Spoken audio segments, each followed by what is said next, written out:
Bos Jesse. Ya, Saya ada apply personal loan, tapi approve dia tak tinggi lah, 2-3 ribu je lah. Ada cara tak? okay, you boleh try refinance kereta awak. You ada satu kereta tak ada hutang kan? Ya. Hari ini saya nak cakap topik ini lah, refinance. Apa yang kereta boleh refinance? Dalam 20 tahun punya kereta boleh refinance. Macam you punya kereta lah, you punya kereta baru 10 tahun aja, so boleh refinance. Okay, interest berapa? Bank 3 lebih. Kalau kredit 6, 7, 8, 9%. Biasa bank buat 15 tahun sahaja. Bank kalau dia kata sudah 10 tahun boleh pinjam 5 tahun saja. Kalau 11 tahun dia kata, lebih 10 tahun dia kata kebanyakan nak pergi kredit aja. Bank jarang buat 11, 12, 13 tahun mereka later. Jarang.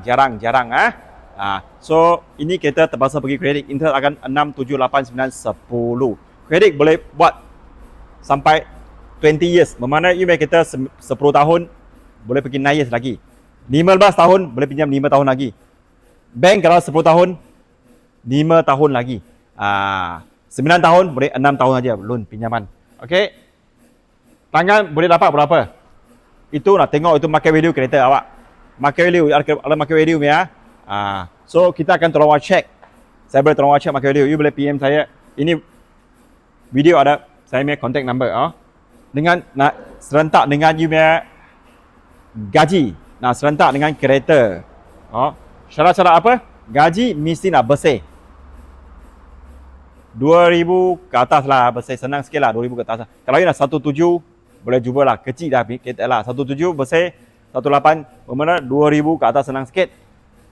Lagi, you orang boleh tengok kita punya TikTok page ramai customer suruh refinance. Saya suruh tolong. KL JB kita ada cawangan. Kalau you ada Penang, Terengganu, Kelantan, Perak, Kedah, seluruh Malaysia boleh buat So kita ada 2 page, you boleh masuk tengok. Dalam banyak bukti ada video, ada testimonial customer ceritanya. Ini semua bukti. Ini semua bukan wayang bukan saya bayar dia duit customer betul-betul buat refinance dengan kita, delivery kereta atau beli kereta dengan saya. Apa-apa you boleh contact saya. Jesse Tan, Innocent Auto, saya Bahad.